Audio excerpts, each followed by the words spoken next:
incarcerated yourself. You deliberately put yourself in prison. Maybe you didn't know that you were putting yourself in prison. Yeah. In today's video, that's what we are going to be talking about.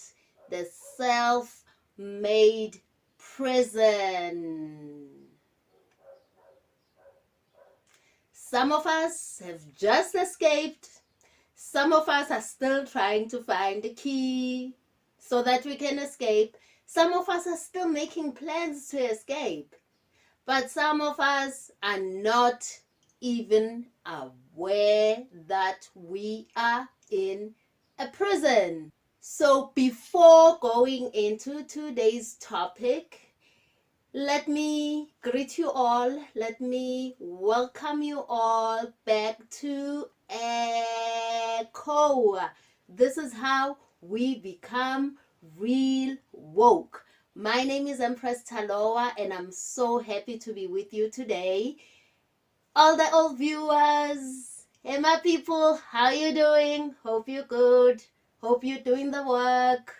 And anyone who is new on this channel, I welcome you. This is our home. We learn, we relearn, we unlearn, so we can ultimately decrease struggle in our lives. Without further ado, let us get into it, guys. What is this prison that I'm talking about?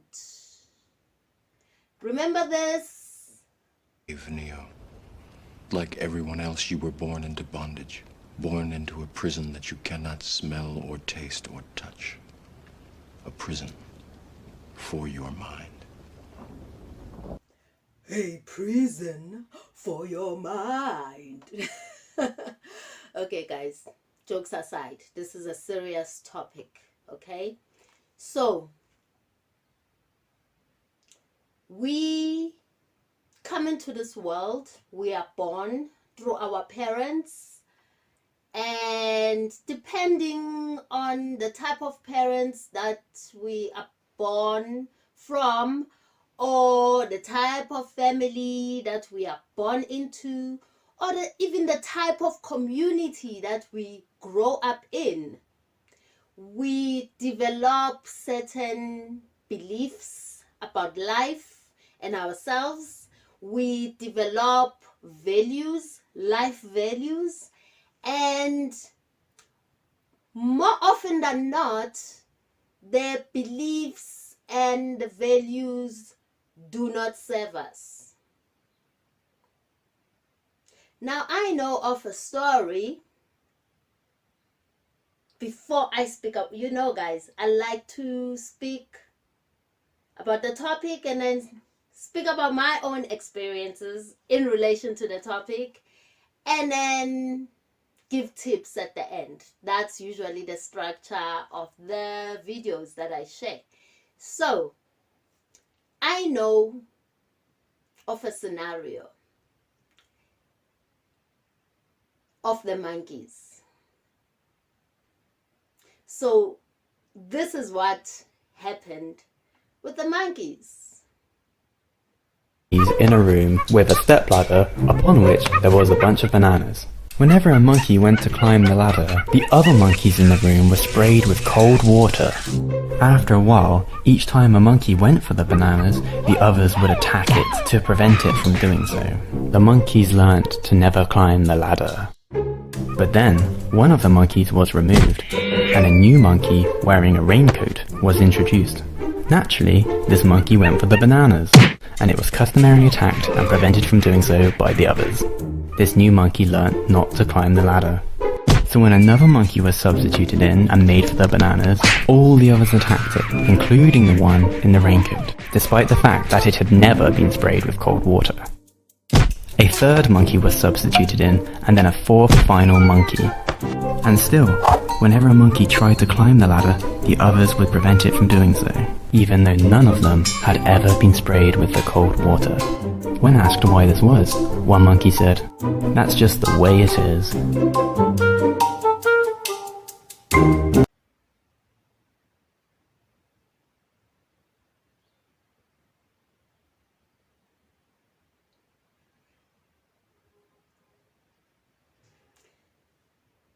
So you see how we get programmed and how our beliefs develop from the environments and situations that we find ourselves in. In South Africa, we have a phrase that says, it's a Zulu phrase, Abantu Bazothini. Okay, Xhosa as well, hey? So it's a Nguni phrase, let's put it like that. Abantu Bazothini. That simply means, what will people say? So we have this thing, right? Where I'm from, South Africa, Johannesburg, so Soweto. We have this thing where if somebody would like to pursue something, they always worry about what other people are going to say. I'm sure it doesn't happen in South Africa only. I'm sure this is like a global phenomenon. It happens everywhere. You want to do something, you know that this thing will be good for you.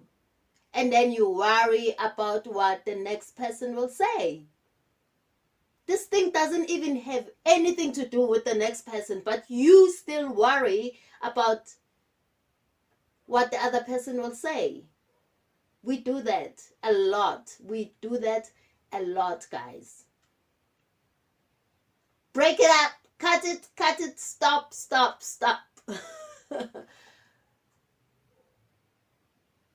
Abantu Bazothini syndrome is very dangerous.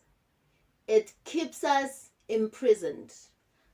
I mentioned in one of the previous videos, I spoke about Khalil Gibran and his book, The Prophet. In that book, where he talks about fear, he says that fear lies not in the hands of the feared. Essentially, what that means is that what you fear is in your mind. You create the fear, you create the story, you create the narrative about that particular thing, and it evokes fear in you. It's not that that thing is fearful. You project your fear onto it. So when you say, what will people say, you put yourself in a self-made prison, the worst prison ever. And only you can get yourself out of that prison. So in my experience, I wouldn't have gone back to school at age 35 as a mother of 5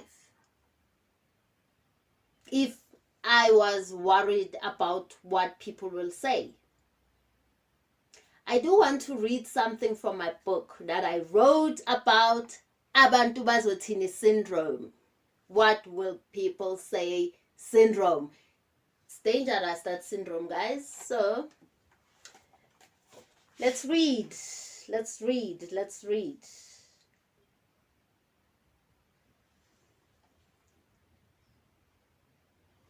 So I wrote about Abantu Bazothini syndrome in chapter 11 of the book, and it's titled Death and Grief. The reason why I speak about the what will people say syndrome in the chapter about grief and death is because so here in this chapter I don't only speak about physical death and how that leads to grief, but I also speak about how we go through grief when we lose something. So my example is When I was 21, I was already driving my own car. I was earning a lot of money. I was working at corporate. I was the youngest in my department, and I was earning a lot. So I came to a point where I had to be honest with myself, and I took a decision to leave corporate and to venture out on my own. So when I left corporate, I had just signed an offer to purchase a house. I was driving my own car. I had to cancel the offer, and I gave the car back to the bank because I would not be able to afford the monthly installments anymore. And I mean, I survived, but it was not easy going through that and people looking at you saying, hey, uwile, meaning she's fallen, you know. So I realized by the time I wrote this book, I had done a lot of healing.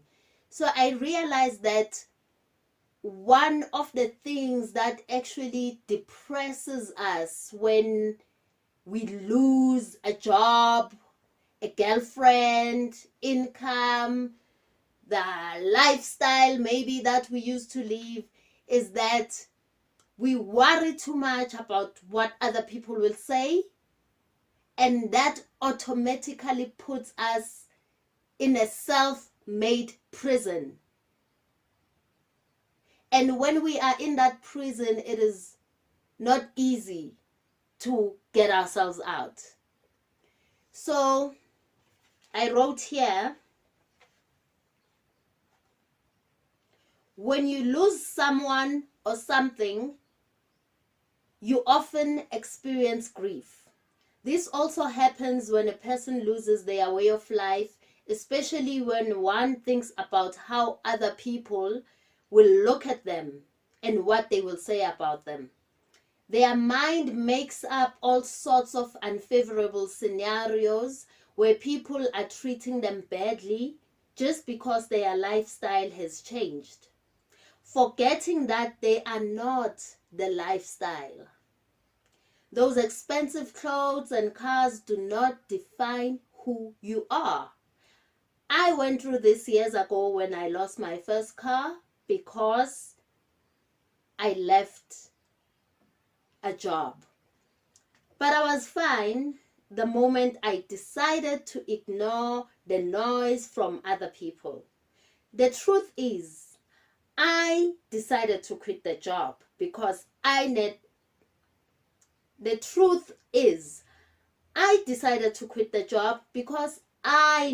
to be bigger for myself.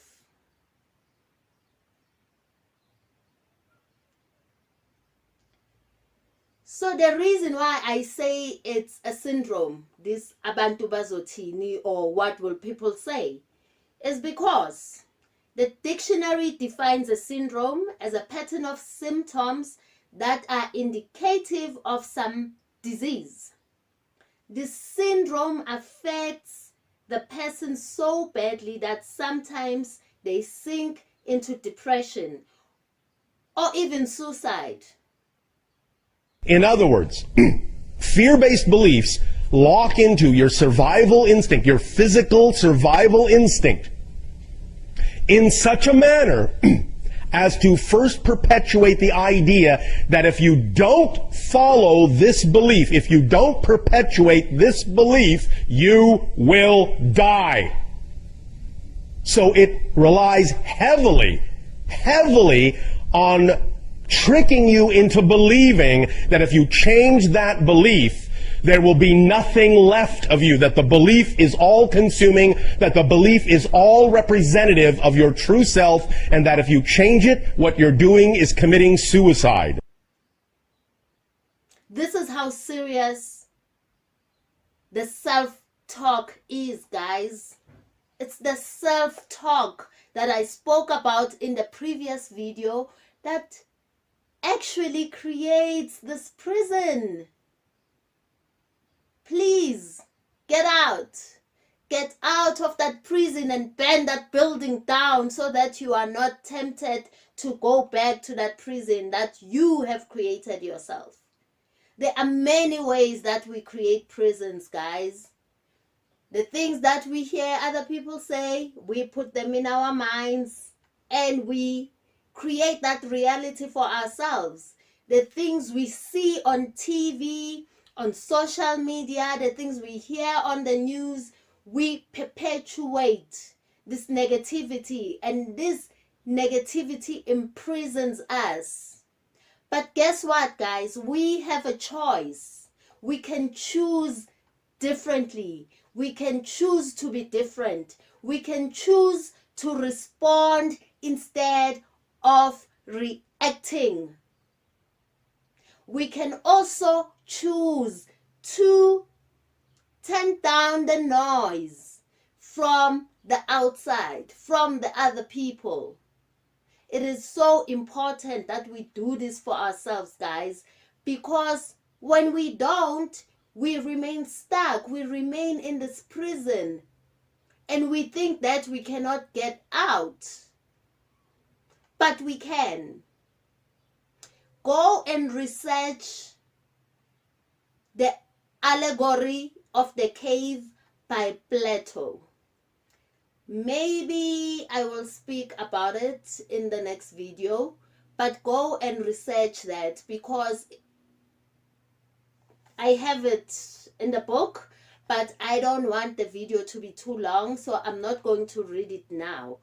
But the allegory of the cave actually proves that our environments create the prison, and we allow it through our beliefs. We allow this prison to exist through our beliefs. We allow this prison to exist through our beliefs. Let's go and chew on that, guys. Let it assimilate. Let's make sense of it. Let's go research the cave allegory, and let's share our experiences in the comment section. And on that note, I'd like to thank you guys for watching until the end. Get the book, guys. Contact me directly if you want a copy of this book. So on that note, guys, see you in the next video. Salute.